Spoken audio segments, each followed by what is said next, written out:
Welcome back to Kings of the North. My name is Fear Dragon, and still joined here by Steadfast. How you doing, man? I'm still doing good. Still Still chugging joined along? by Fear Dragon. Yeah. Yeah? I'm actually very excited for this matchup between Scarlett and Neeb. Yeah, despite the fact that both of them sitting down a couple, a game or two in the loss category, I'm still very excited for this match because this is going to be some serious mind games, man. This is going to be Yeah. some serious crazy stuff. And the thing is too, they can't really hold back. The risk of going down 2 losses it's pretty severe. Yeah. You really don't want to take that big loss. Oh, it looks like Masa did actually take down No Regret. So Oh, he is going wow. to be going 2-0 up. That's pretty nice for him. This is Toronto, man. When we talk about Kings of the North, Masa has something to say about that. Masa is saying, you know what? All the money in the North belongs to me. Yeah, he's not taking it. He's not saying anyone can touch him. And He's King Midas, man. Anyone Yeah. touches his Toronto money, he turns them to gold and makes more money. yes, then they become his money. Yeah, that's what's happened the that's last what happened 3 or to so Neeb. years. Yeah. Yeah. But, ladies and gentlemen, with Neeb versus Scarlett, this is still going to be a very interesting match because we were talking a bit about this earlier. Mhm. Scarlett has a playstyle that she has definitely been showing quite a bit lately, and that is just either going very hard on the cheese, going crazy aggressive, which honestly, in a best of one, that's what you'd expect, right? Yeah. But the other playstyle that she does sometimes show us is sort of that traditional Scarlett, the one that you think about where it's crazy good creeps fed. She just yes. shows a style that is all about being as perfect as possible, and she actually gets pretty close. Yeah. That's obviously the goal from players like Soulkey. I remember watching him in Heart of the Swarm when everyone was struggling against Widow Mines. He just had that perfect creep spread, perfect injects, perfect everything. And yeah, Scarlett, she is someone to emulate for that, especially when it comes to her creep spread. That's almost so played out, but it's still so true. She still has some of the best creep spread in the business. Yeah, it actually reminds me of even just the small things that she'll do on, say, a map like Dust Towers. A lot of things, and this is not particular to this matchup, as Neeb does not play Terran anymore. But in like ZVT, she'd oftentimes be facing off against the Hellion openings that are made to shut down the creep spread and contain a Zerg player to that 3 bases where they just cannot get the creep spread going out. But Yeah. Scarlett would do things like go for that earlier hatchery at the 3rd expansion, and instead try to get that creep spread going nice and early on, and she would just erupt. It would be insane. The Hellions would get there and be like, the creep spread's already here. We can't do anything about like these 8 tumors that are already down. Yeah, you don't want to scan that early in the game. You need that for your economy. But if you don't, she just runs away with the creep spread, and by like the 6-minute mark, she's more than halfway across the map. Yeah, when you have to scan to take your 4th expansion, you know you're in trouble. You know you're playing Scarlet. Yeah, when you have know to you're scan playing to play. Scarlet, Yeah, basically. take that 4th expansion. Actually, Scarlett's one of the few players in ZVP I've seen her go for. She's actually one of the players that I really wish more people would do this. When they go for the Nidus Worm play, they'll plant down a creep tumor Yep. and start. If it's not inside their opponent's main base, Scarlet will start spreading creep in 2 directions at the Yep. same time and have them join up in double time. Yeah, reverse creep spread. We saw it, I believe it was CSL. Fitzy here was doing that back in, I think it was Heart of the Swarm. And yeah, it was quite effective. It was really cool. You saw the whole map covered in creep Yeah. by a very short time in that game, because you did start with 6 workers, so the times were not the same. Also, they fixed Blizzard time. They fixed Blizzard time indeed. They did. It's now not times 1.37, 1.39, some weird number. You ask Jack Attack about that. He will know the exact amount of time, how to convert it, how to Yep. convert back, how to convert from like radians into that time, Blizzard time.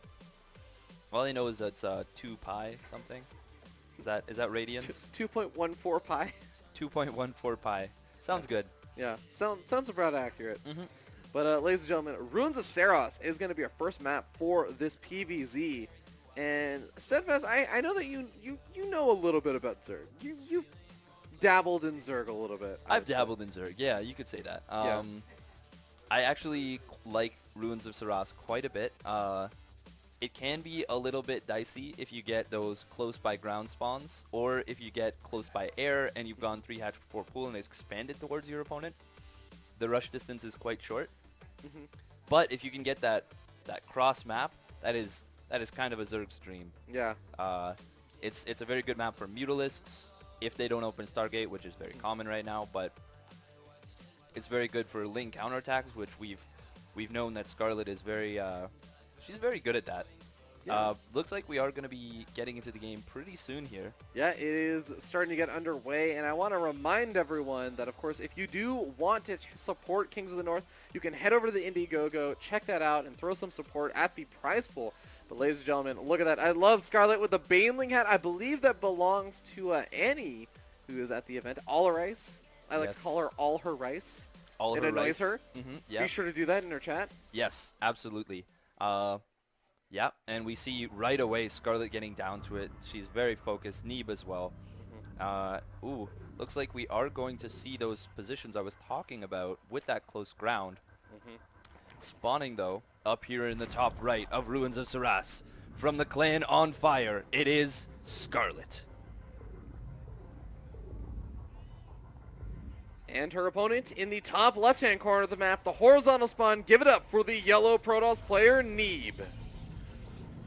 Now they're both on that on fire clan. They are. For the SC2 Improved Team League, I believe. SC2 Improved Team League, run by Wardy. Big shout out to Wardy. He's a fantastic organizer. Definitely does a lot. But, ladies and gentlemen, I believe that we have some great stats. Look at that beautiful, beautiful production by the wonderful, wonderful ESChamp crew. But you can see Scarlett in Zerg versus Protoss sitting at 65%. 65% for Neeb as well. Yep. And their actual head-to-head series very close. Just a 1-game advantage for Scarlett, taking that 5-4. Now, are we going to see Neeb equalize, make it 5-5, or is Scarlett going to make it a 60% win rate, similar to what everyone claims the ZVP win rate is right now? Yeah, it is going to be interesting to see where things go. We already see that Scarlett is not really going for that hyper cheesy aggression that she sometimes goes for. Instead, we see Extractor coming down. We see 3 bases have been taken. Yes. And Scarlett, I think we're going to be seeing the big macro Scarlett. We're going to be seeing her try to play to that perfection that we're talking about. Now, in response to this, Neeb, seeing that it's close positions, might say, you know what, Scarlett? No, you're not getting to that macro game. I'm going to do, for example, 7-gate Adept with maybe Resonating Glaives and a Warp Prism. We do see 2 gas from Neeb, so it's not going to be something crazy like, I don't know, a 5-gate and nothing, no tech whatsoever, just mass Adepts.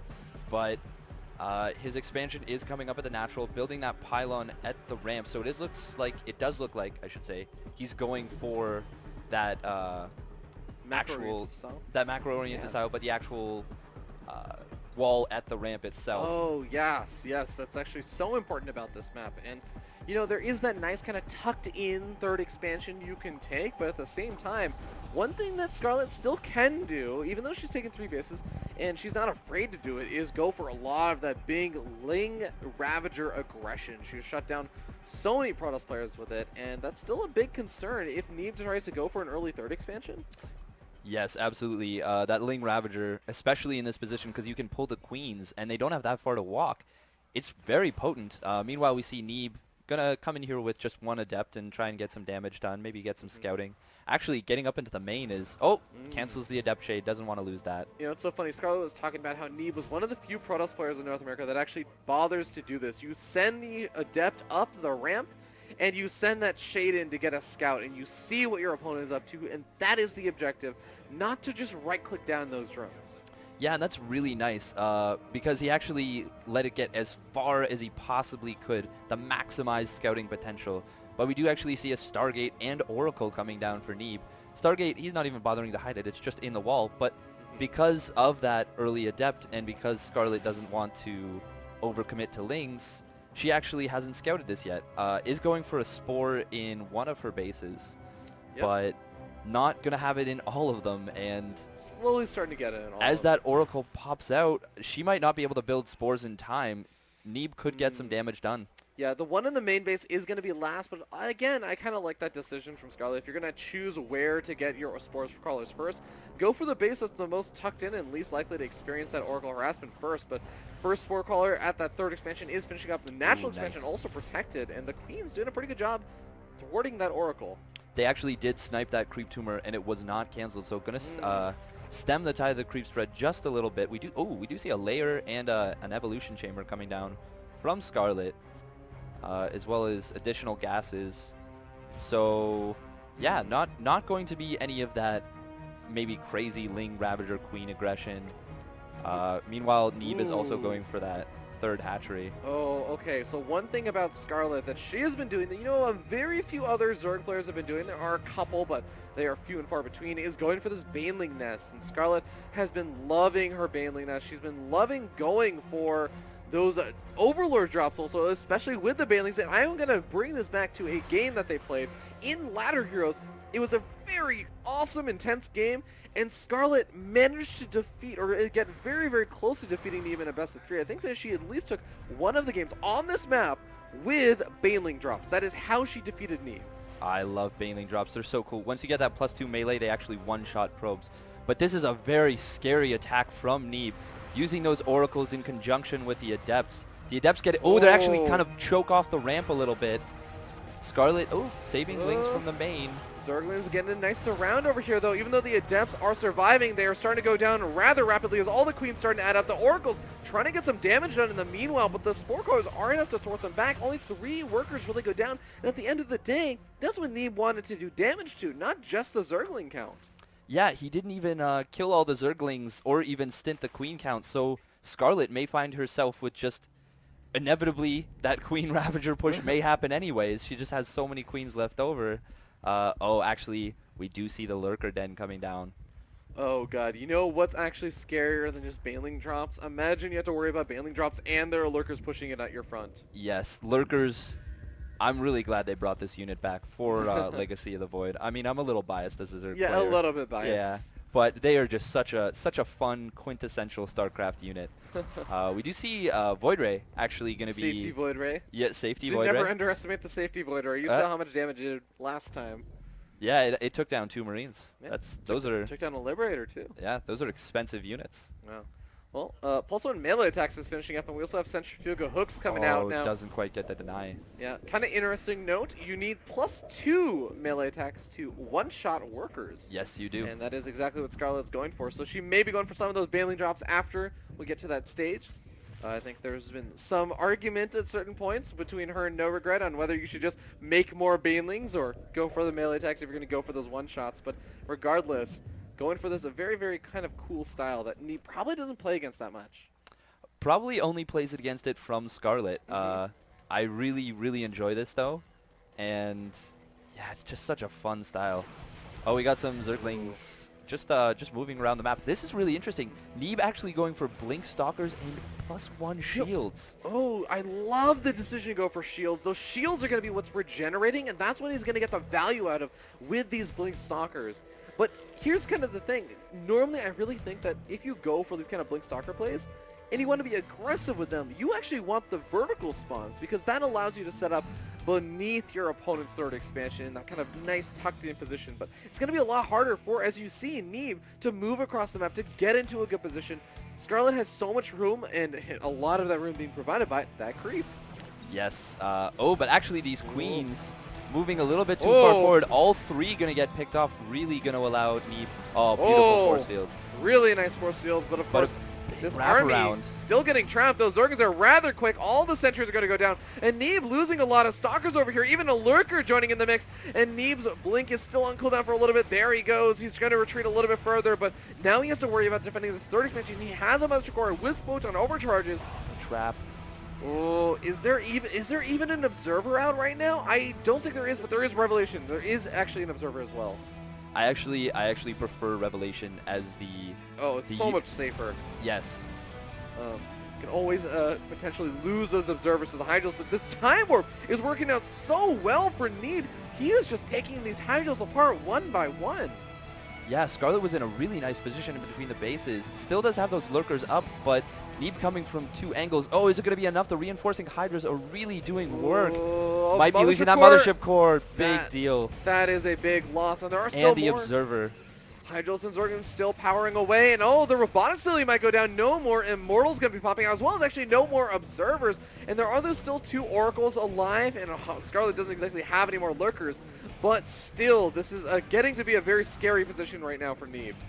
Yeah, that +2 melee just tore down that robotics facility so quickly. Gonna even get another one before the observer pops. I don't believe he has any observers left over. No observers out on the map right now. One of the Oracles goes down.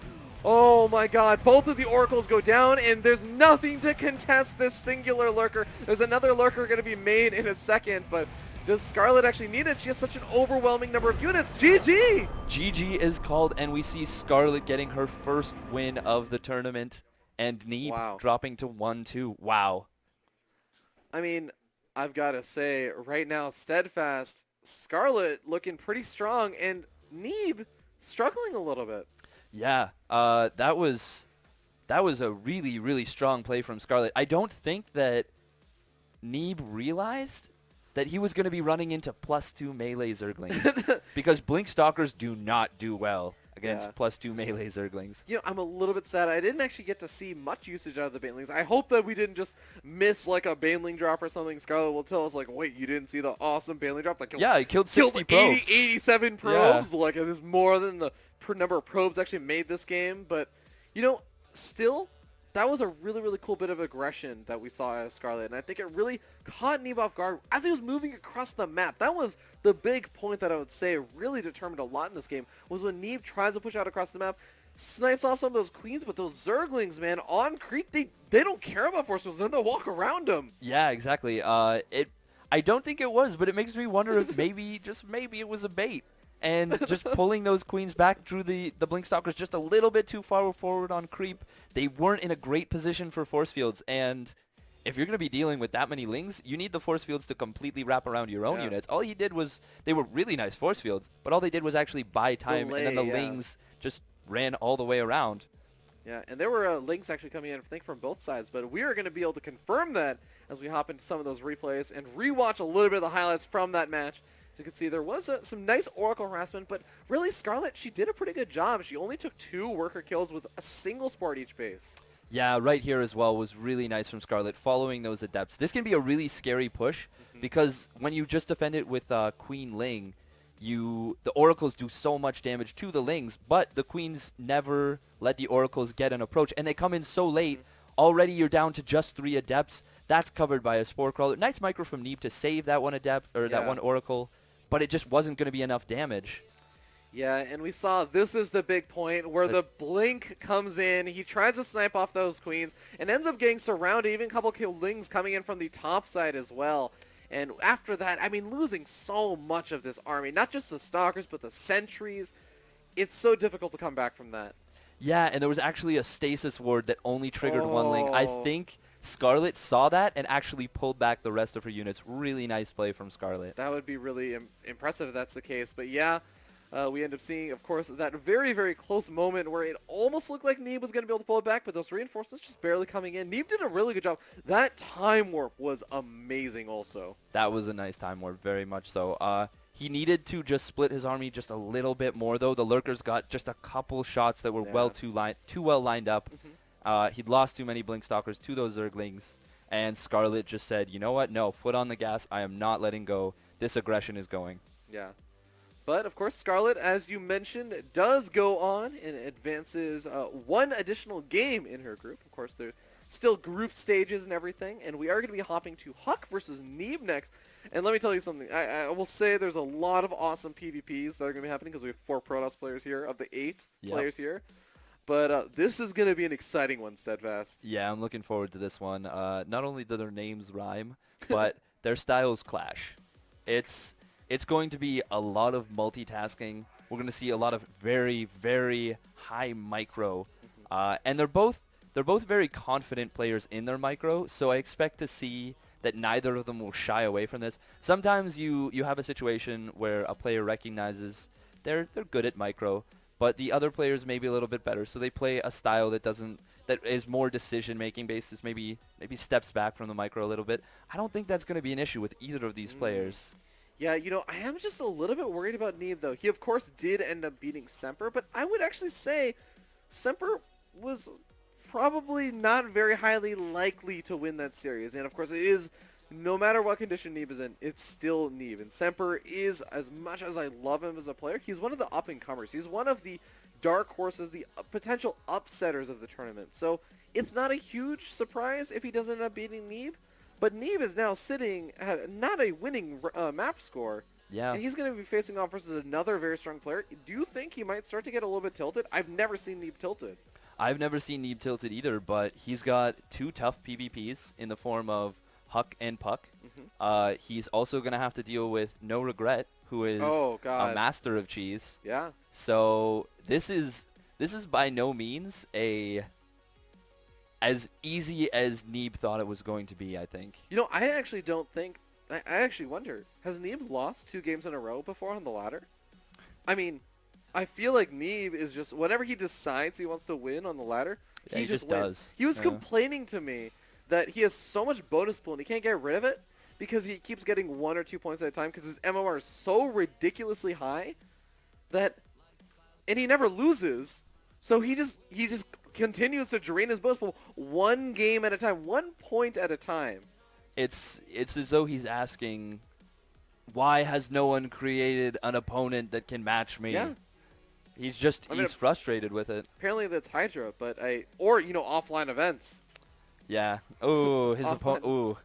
Unfortunately, offline events are not on the ladder, so he cannot farm points from them. Can't get practice for that unless you're just here. But nope. We are going to be hopping to a short little break. Please, guys, enjoy the video as we take another little look at the venue.